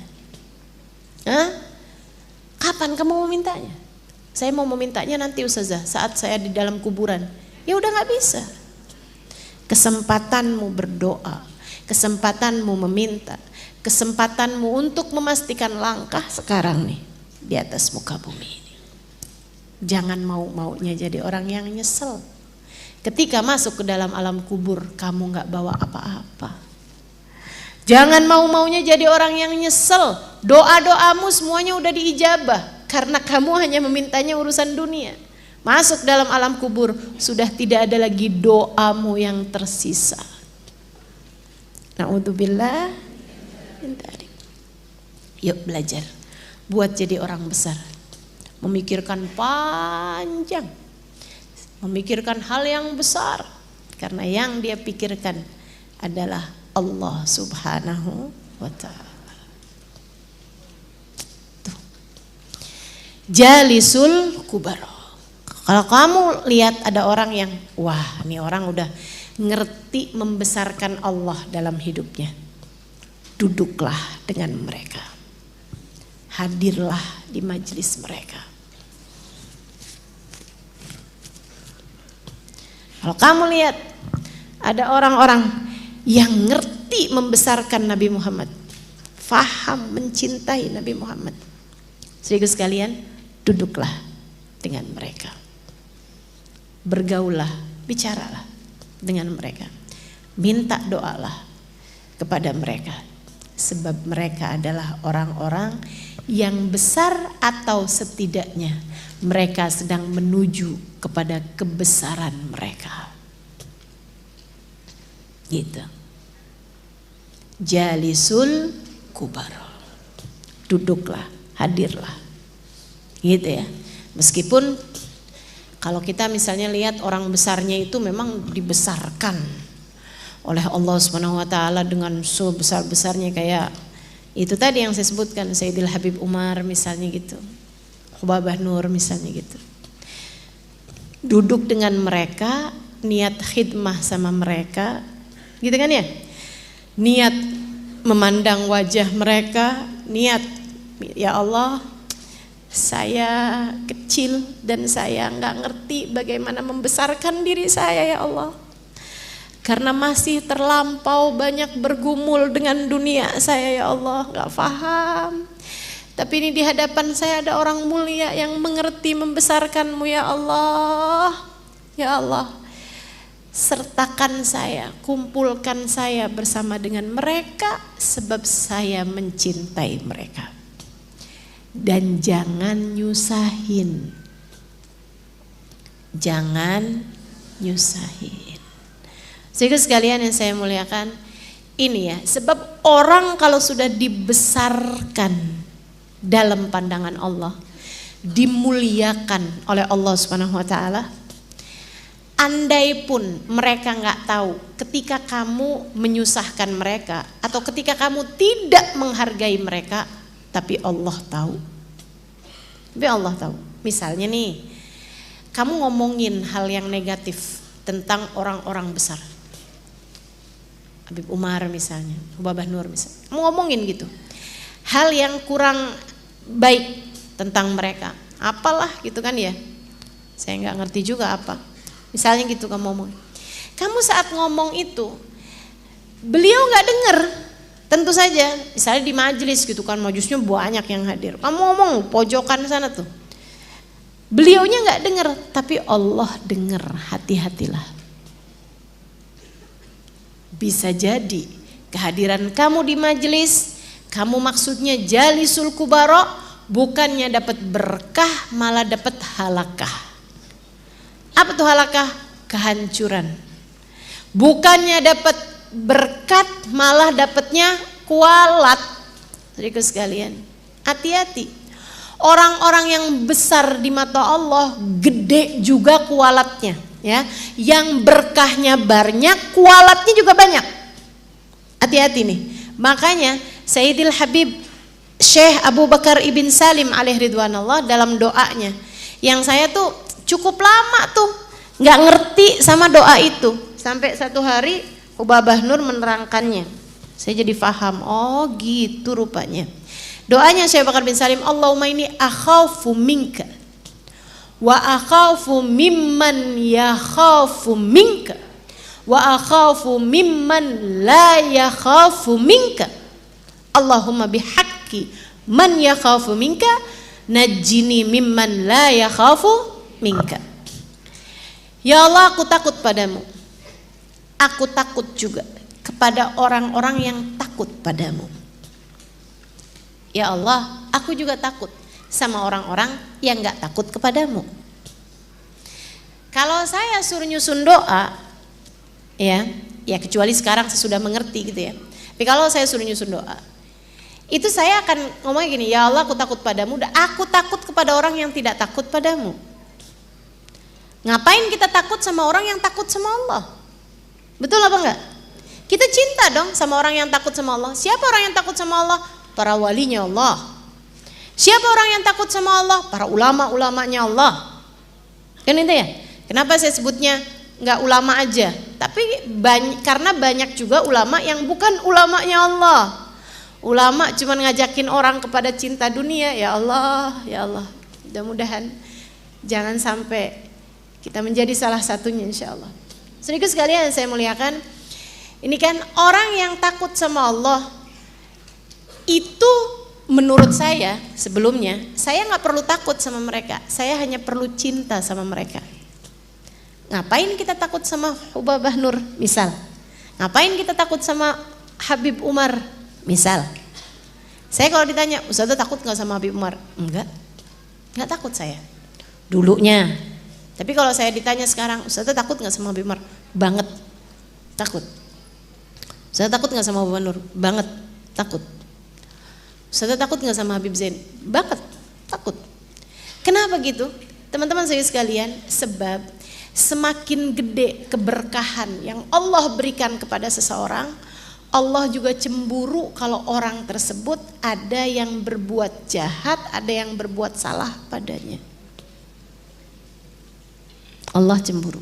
Sehingga meskipun orang yang disakiti nggak kenapa-napa, meskipun Habib Umarnya nggak kenapa-napa, Hubabah Nurnya nggak kenapa-napa dengan kamu jelek-jelekin Hubabah di belakang sana misalnya, gitu ya, akan tetapi Allahnya yang gak akan membiarkan kamu gak kenapa-napa. Itu masalahnya. Itu masalahnya. Karenanya misalnya gitu kan, kamu ngerubutin sampai beliaunya merasa terganggu, ya, orang-orang besar nih sampai merasa terganggu. Itu kamu kan ngerasanya kayak yang saya pengen dapat berkah, pengen bisa dapat salaman. Teman-teman saya sekalian, kalau di tingkatan yang sampai menyakiti beliau, sampai saya berulang kali tahu gitu kan kejadian-kejadian, sampai pernah kerudungnya Hubabah kelepas, sampai pernah Hubabah kejatuhan air, keguyur air gara-gara orang minta-minta air di tengah kerumunan itu, yang sampai airnya kemudian terpental jatuh di kepalanya Hubabah sampai Hubabahnya basah kuyup, teman-teman. Ini kan kalau beliau merasa terganggu dengan hal-hal yang seperti itu, saudaraku sekalian yang saya muliakan, beliaunya bisa jadi nggak apa-apa gitu, tapi Allahnya belum tentu nggak apa-apa. Itu sebabnya kenapa kita perlu takut kepada orang-orang yang punya rasa takut kepada Allah.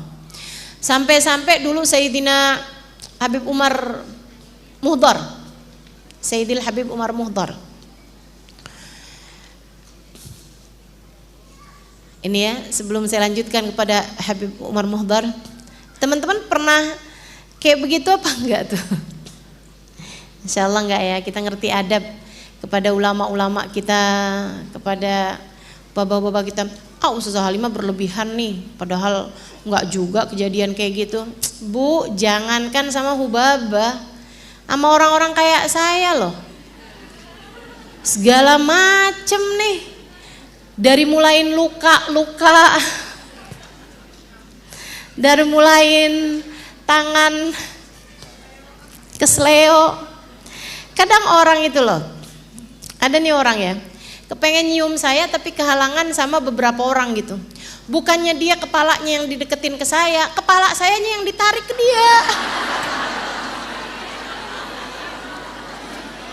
Ini maksudnya apa coba, ya ampun. Bener-bener banget.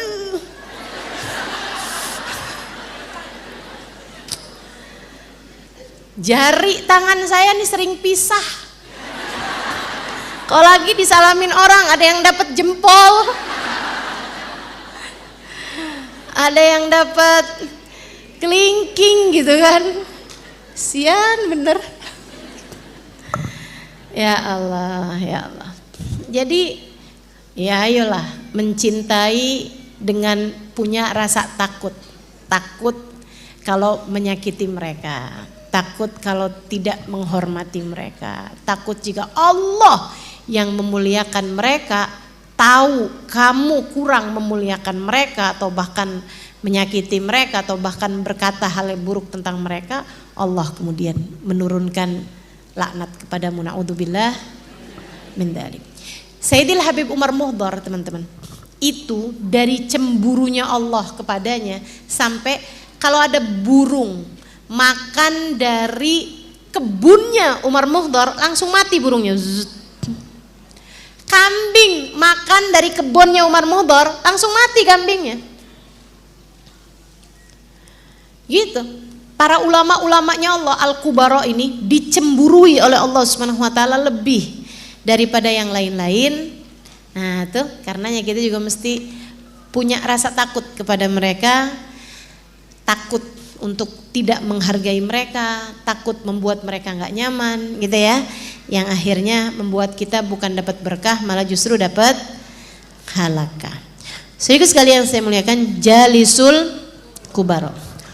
Wasailul ulama, kalau mau nanya, nanyalah sama ulama. Kenapa gitu? Karena ulama itu teman-teman ngerti ilmunya. Dan bukan hanya ngerti ilmunya, saya ini belajar panjang. Saudara sekalian, belajarnya panjang. Saya mondok 12 tahun. Saudara sekalian, dari mulai tamat SD sampai nikah, habis nikah pun saya masih balik lagi mondok lagi. Saya teruskan lagi pendidikan saya. Saya mondok lama banget nih. Hal yang paling saya syukuri dari saya mondok lama adalah ilmu mengajarkan kepada saya cara berpikir. Cara berpikir. Bukan hanya pengetahuan, akan tetapi cara berpikir terhadap berbagai macam hal. Itu bisa Allah Subhanahu wa taala berikan ketika seseorang belajar banyak. Karenanya bukan hanya ilmunya. Jadi nanya segala macam urusan tuh memang semestinya kepada para ulama. Jangan nanya sama yang bukan ulama. Nanti akhirnya kamu disalah-salahin. Jawabannya ngaco-ngaco, bukannya benar malah justru keblinger. Gitu. Itu kalau nanyanya tidak kepada orang yang mengerti ilmunya. Hati-hati nih. Nanya sama orang nggak ngerti ilmunya, gitu ya. Suami saya ngomong begini, jatuh cerai apa enggak? Itu kan sesuatu hal yang ilmu benar-benar tuh teman-teman. Kalau misalnya ilmunya menunjukkan bahwa dia itu bercerai dan dia ini bukan ulama sehingga jawabannya adalah tidak bercerai, maaf setiap kali mereka berhubungan terhitungnya zina. Betul gak? Kalau misalnya terhitungnya belum cerai, tapi karena dia nih sebenarnya gak ngerti ilmunya, akhirnya dia bilangnya, oh itu tuh jatuhnya cerai. Mereka memisahkan orang suami istri. Suami istri dipisahkan sama dia padahal hitungannya belum cerai loh. Makanya hati-hati nih, mesti benar-benar bertanya tuh sama ulama, sama orang yang ngerti, sama orang yang paham ilmunya. Jadi sekalian, bahkan gak usah yang berat-berat semacam itu ya, yang sampai kemudian jadi orang berkemungkinan ngerjain zina karenanya gitu, jadi dosa zina gitu kan. Bahkan sekecil misalnya nih, ustazah saya datang mens tanggal sekian sampai tanggal sekian, habis itu ustazah terhenti mens saya, kemudian saya datang lagi nih, mens ini tanggal sekian, ustazah saya wajib sholat apa enggak? Ini kalau enggak ngerti ilmunya. Yang mestinya dia sholat, dia enggak sholat, dosanya meninggalkan sholat. Kalau yang semestinya dia enggak sholat, dia dibilangnya sholat, dia juga mengerjakan sholat tidak pada waktunya. Tetap sholat itu salah satu dari dosa besar juga. Saudaraku sekalian, betapa sangat pentingnya ilmu gitu. Makanya kalau nanya apa-apa, jangan kepada orang yang tidak berilmu. Itu udah ditunjukin tuh sama Nabi Muhammad SAW di masa hidupnya Nabi. Ada orang mati, teman-teman sekalian. Ada orang mati. Matinya gara-gara dia sakit. Dia matinya gara-gara kebanyakan di badannya ini kena debu, kemasukan debu yang banyak. Ini itu sebabnya dia tuh lagi sakit, nggak boleh pakai air. Nanya sama temennya, saya nih lagi sakit nggak boleh pakai air. Oh tayamum, katanya dia nih. Dia dengar ilmunya nih, dia tahu nih ilmunya nih tayamum. Gimana caranya tayamum? Usapin pakai debu muka sama tangan. Oh gitu. Saya sekarang wajib mandi besar. Wajib mandi besar. Saya nggak boleh pakai air. Berarti saya mesti kayak gimana tayamumnya? Oh, dia mikir sendiri nih. Dia bilang, kalau wudhu digantinya dengan tayamum muka sama tangan. Kalau mandi, oh kamu harus gegoleran di padang pasir.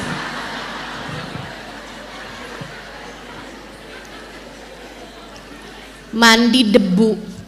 Dia mandi debu, teman-teman saudaraku sekalian, sakit kritis, meninggal dunia. Dia mati dibunuh ketidaktahuannya. Dia mati terbunuh karena kebodohannya. Kenapa dia bodoh? Dia udah nanya masalahnya. Masalahnya adalah nanyanya tidak kepada ulama. Nanya tuh mesti sama yang ngerti. Kamu aja kalau urusan penyakit nanyanya ke dokter kok. Jangan sampai ke dokter gadungan. Kan begitu? Apalagi urusan agama, nanyanya mesti sama orang yang ngerti gitu. Begitu, biar jangan sampai jawabannya malah justru membuat kamu semakin salah, semakin tersesat jalan.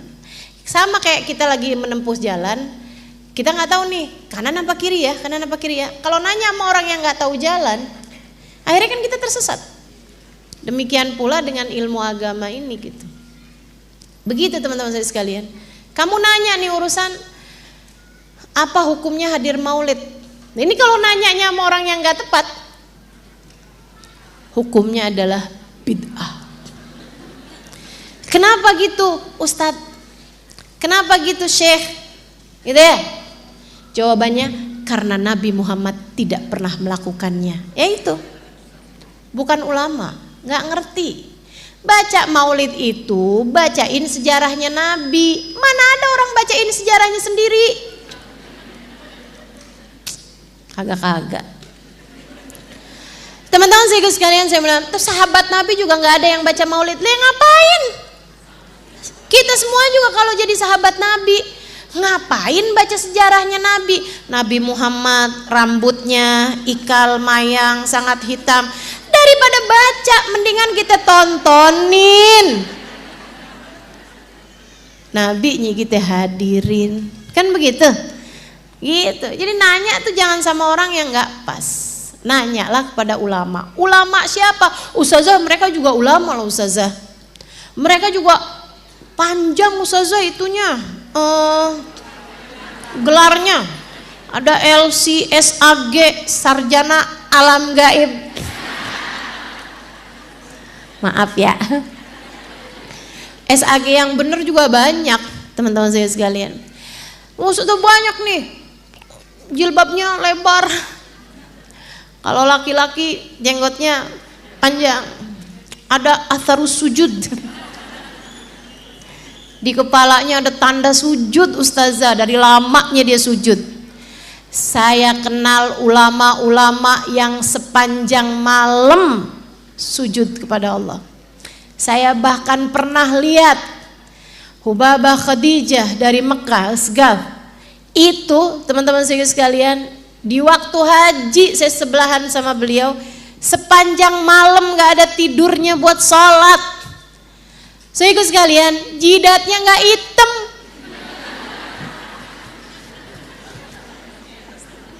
Saya gak ngerti tuh, apa jangan-jangan mereka sujudnya di atas panci? Panci panas ya. Nggak paham saya. Masya Allah. Dalilnya simahum fi wujuhihim min adharis sujud. Ada simah di wajah mereka, ada tanda di wajah mereka dari bekas sujud. Tandanya di wajah, halo, bukan di dahi. Tandanya di wajah. Wajah yang kalau kita pandang mengingatkan kita kepada Allah. Itu maksudnya. Bukan hitam di dahi. Masya Allah. Saudaraku sekalian yang saya muliakan. Ini ya. Jadi tanyanya kepada ulama yang punya sanad keilmuan sambung kepada Nabi. Kenapa gitu? Karena ilmu ini disampaikan bukan dari kitab. Ilmu ini disampaikan, Nabi Muhammad tuh nggak punya audio. Jadi kalau kamu gitu buka YouTube suara Nabi Muhammad, nggak ada teman-teman. Wajah Nabi Muhammad nggak ada. Jadi sekalian, kitab karangan Nabi Muhammad nggak ada. Lah, hadis Ustazah, hadis kan ucapan-ucapannya Nabi. Ya yang ngumpulin kan bukan Nabi. Nabinya mau ngomong biasa aja, dikumpulin sama ulama-ulama ahli hadis. Nah terus gimana cara Nabi Muhammad menyampaikan ilmu? Disampaikan, sampaikan, diomongin sama Nabi, diomongin. Para sahabat menulis, ya, para sahabat mendengarkan. Nah, para sahabat menyampaikan kembali ilmu tersebut kepada para tabiin. Para tabiin menyampaikan ilmu tersebut kepada tabi'in. Tabi'in menyampaikan ilmu tersebut kepada murid-muridnya. Murid-muridnya menyampaikan kepada murid-muridnya. Terus panjang zaman sampai ke zaman sekarang ini. Semua guru-guru yang saya pesantren di sana memiliki sanad keilmuan bersambung tak terputus kepada baginda Nabi besar Muhammad SAW. Sayyidil Habib Umar menerimanya dari Al Habib Muhammad bin Abdullah Al Haddar. Muhammad bin Abdullah Al Haddar menerimanya Habib Ali Al Habsyi. Ali Habsyi menerimanya dari Habib Abu Bakar Al Attas. Habib Abu Bakar Al Attas menerimanya dari gurunya Habib Hasan bin Saleh Al Bahr. Habib Hasan bin Saleh Al Bahr dari gurunya Habib Abdullah bin Husain bin Tahir dari gurunya Habib Ahmad bin Zain Al Habsyi dari gurunya Imamul Haddad. Habib Abdullah bin Al Haddad dari gurunya, terus sampai nyambung kepada Nabi besar Muhammad sallallahu alaihi wasallam. Kayak gitu. Ilmu yang punya sanad. Itu sebabnya Nabi Muhammad bilang balighu anni walau ayat. Sampaikan dariku meskipun satu ayat. Itu sebabnya Nabi Muhammad bilang falyuballighu syahid minkumul ghaib. Hendaklah orang yang hadir di antara kalian menyampaikan kepada yang tidak pernah berjumpa denganku. Terus seperti itu sampai di zaman sekarang itu merekalah para ulama-ulama yang disebut sebagai warathatul anbiya, pewaris para nabi. Bertanyalah kepada mereka. Nah, bagi para ustadz, bagi para ustazah yang mendengarkan pembicaraan saya ini, saya mohon dengan sangat, ketika kamu tidak mengerti sesuatu, jangan menjawab. Kalau nggak ngerti, jangan dijawab. Kalau nggak paham, jangan dijawab. Biar umat nggak semakin bingung. Ada orang-orangnya kok yang paham. Dan bukan aib bagimu untuk berkata, maaf saya nggak ngerti. Nanti akan saya cari tahu lagi. Begitu. Katanya Imam Malik bin Anas alaihi ridwanullah, gurunya Imam Syafi'i, la adri nisful ilm. Ucapan saya nggak tahu itu adalah setengah dari ilmu pengetahuan. Jangan sampai kamu sok-sokan, loh, kayaknya kalau saya bilang saya nggak tahu nih kayaknya nurunin gengsi nih, ntar kelihatannya saya kayak gak berilmu. Jadi jawab aja.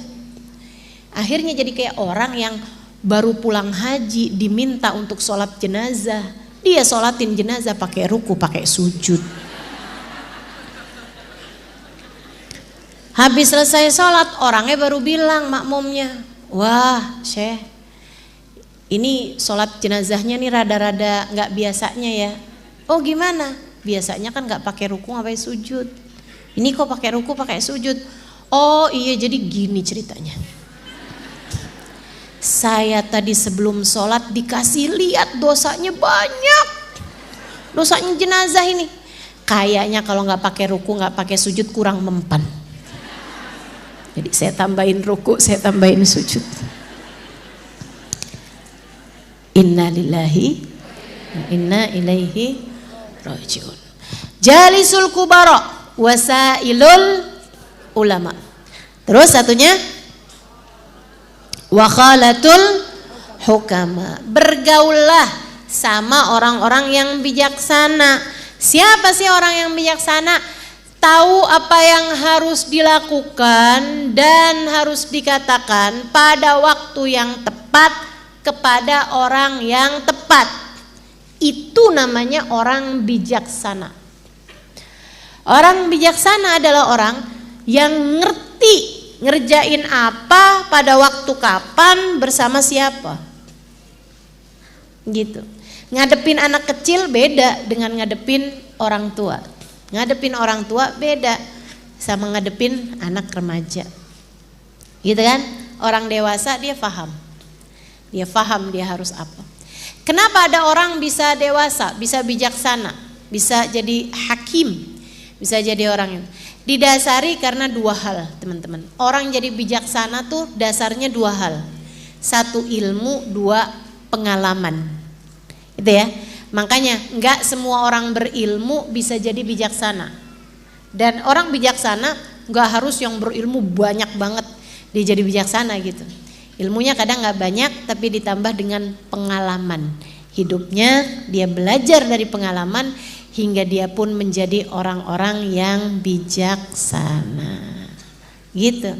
Kita kalau bergaulnya sama mereka yang bijaksana, ngerti mesti ngapain. Kita nggak banyak bingungnya.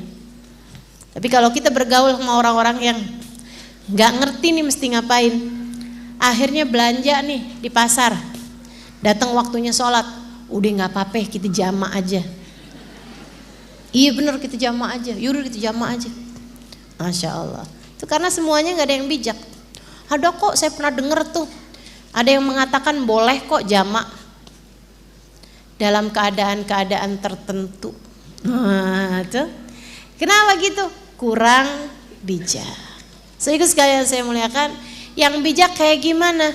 Datang waktunya sholat, yuk kita tunda dulu belanjanya, kita sholat terlebih dahulu. Kenapa gitu? Karena kan kita nih mau belanja. Ya kan, rezeki ini kan urusannya Allah. Kita deketin Allahnya dulu dah. Dan gitu ya, kita pentingkan Allah, nanti Allah akan mementingkan urusan kita juga. Nantinya gampang tuh urusannya kalau kita pentingin urusan Allah dulu. Gitu. Itu namanya orang bijaksana. Bergaullah dengan orang-orang yang bijaksana, bukan hanya berilmu tapi mereka juga berpengalaman.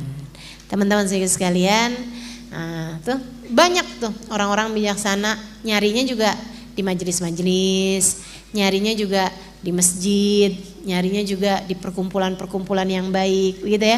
Inti dari hadis Nabi Muhammad panjang ini nih, memilih dengan siapa kita bermuamalah dalam kehidupan, memilih dengan siapa kita berhadapan dalam kehidupan. Kalau kamu pengen duduk-duduk, pengen hadir di sebuah majelis, carilah orang-orang besar. Kan itu ya? Yang selalu membesarkan Allah dalam kehidupan mereka. Kalau kamu pengen bertanya, bertanyalah kepada para ulama yang mengerti hukum secara benar, ulamanya yang punya sanad keilmuan bersambung dengan baginda Nabi besar Muhammad sallallahu alaihi wasallam sehingga ilmunya layak dipertanggungjawabkan. Sehingga sekalian, kemudian kalau kamu mau bergaul, berkawan, carilah orang-orang baik, orang-orang bijaksana yang mengerti harus berbuat apa, yang mengerti harus berbicara apa, kepada siapa, kapan waktunya. Gitu kan? Nah, mudah-mudahan kita jadi orang-orang yang dikaruniai kemampuan untuk bisa melaksanakan hadisnya Nabi Muhammad SAW. Selalu dapat hadir di majelisnya orang-orang besar. Biar kita ketularan kebesaran mereka. Sekurangnya biar kita ada di bawah kebesaran mereka, insya Allah. Kita harus selalu ngajinya kepada para ulama-ulama yang bersanad, yang mudah-mudahan Allah karuniakan kepada kita guru-guru dalam kehidupan yang memiliki sanad bersambung kepada baginda kita Nabi besar Muhammad sallallahu alaihi wasallam. Alhamdulillah di zaman ini masih banyak, kita perlu doakan anak cucu kita. Mudah-mudahan mereka semuanya juga dikaruniai guru-guru yang mampu membimbing kehidupan mereka, dikaruniai guru yang mampu membimbing mereka dan bisa membawa mereka ke jalan Allah Subhanahu wa taala. Dan kita dan seluruh keluarga kita mudah-mudahan dapat selalu bergaul dengan orang-orang baik, orang-orang saleh, orang-orang yang bijaksana. Insya Rabbana zalamna anfusana wa illam taghfir lana wa tarhamna lanakunanna minal khasirin. Rabbana atina fid dunya hasanah fil akhirati hasanah wa qina adzabannar bifadli subhana rabbika rabbil izzati amma yasifun wassalamun alal mursalin walhamdulillahi rabbil wa ila hadratin Nabi Muhammad sallallahu alaihi wasallam. Al-Fatihah.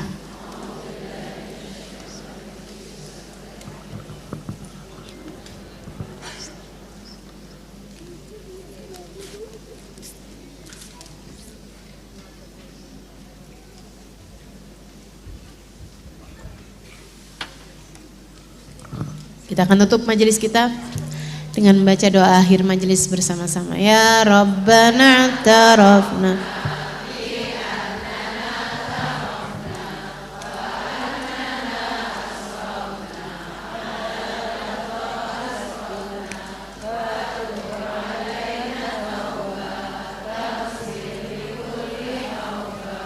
wastur lana al-awrati wa aminir rawati waghfir li walidina rabbi wa mauludina wal ahli wal ikhwani wasairil khillani wa kulli dhi mahabbah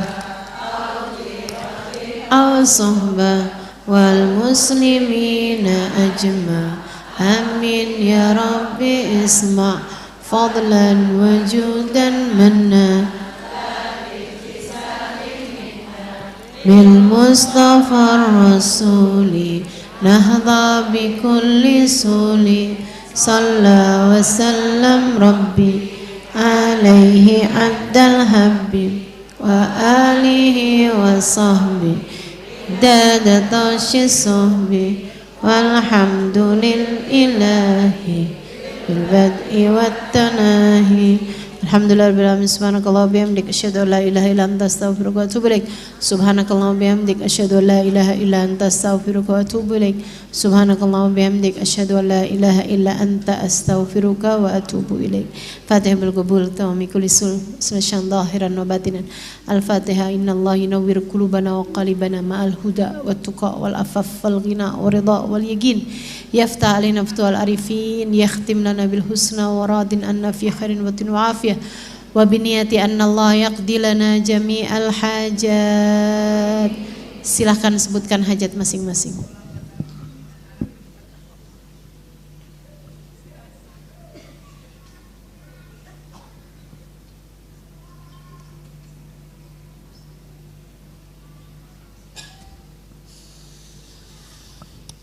Wa biniyati syifa'il ajil li jami' mardal muslimin mardana ya Rabb.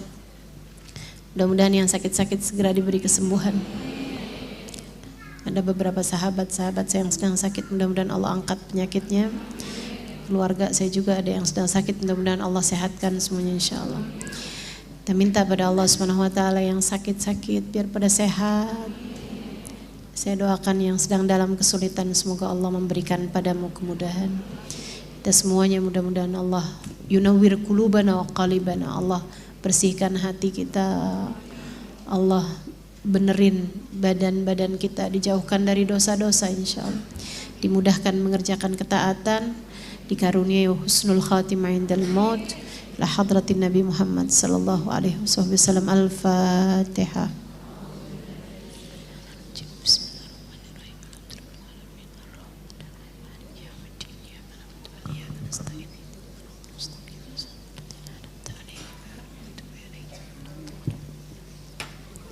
Taqabbalallah minna wa minkum taqabbal ya karim. Terima kasih, mudah-mudahan bermanfaat.